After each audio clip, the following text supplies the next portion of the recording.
Hola, buenas tardes. Mi nombre es Mercedes Alonso y soy del Departamento de Familia. Estoy en la unidad de padres.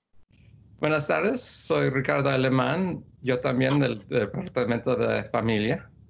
Sí, y hoy vamos a estar hablando de un tema muy importante que bastante de los padres están teniendo dificultades de cómo podemos apoyar a nuestros hijos durante esta situación, durante la pandemia. Así que vamos a estar hablando sobre eso.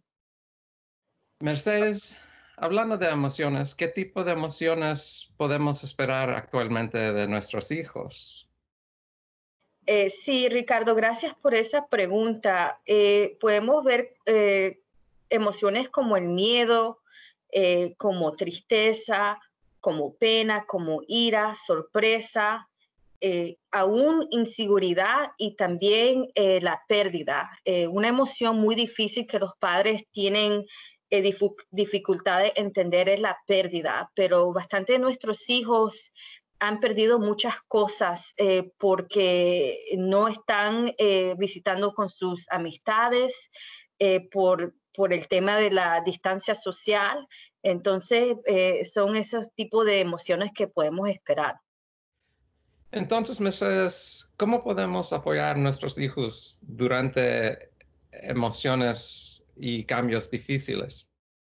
Sí, gracias Ricardo por la pregunta. Primero comienza con nuestro cuidado personal, pero también hay una regla de 90 segundos para padres y hijos.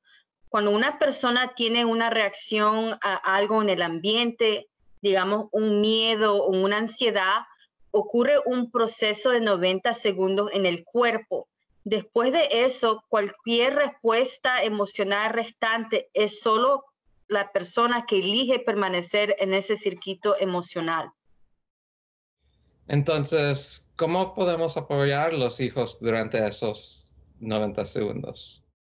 Sí, durante esos 90 segundos podemos sintonizarlos a sus señales, ayudar a nuestros hijos a identificar, expresar y manejar esas emociones difíciles. A nuestros hijos más pequeños a veces no tienen el vocabulario de expresarse lo que están sintiendo.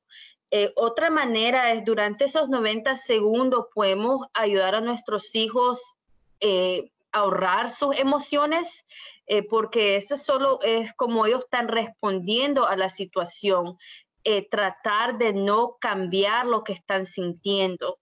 Y otra cosa, Ricardo, podemos practicar la empatía. La empatía es simplemente tratar de poner nuestras personas como padres en la situación de nuestros hijos. Interesante. ¿Y cómo podemos ser más empáticos? Sí, claro. En vez de decir frases como no te preocupes, podemos decir es una gran preocupación. En vez de decir no te sientas así, darles el derecho a nuestros hijos a sentirse decepcionados, a sentirse tristes, a sentirse ansiosos, es como podemos ser más empáticos. Muy bien, gracias por la información, Mercedes. Va a ser gran ayuda. Gracias, Ricardo. Para más información, visita fairfaxcounty.gov y busca DADS.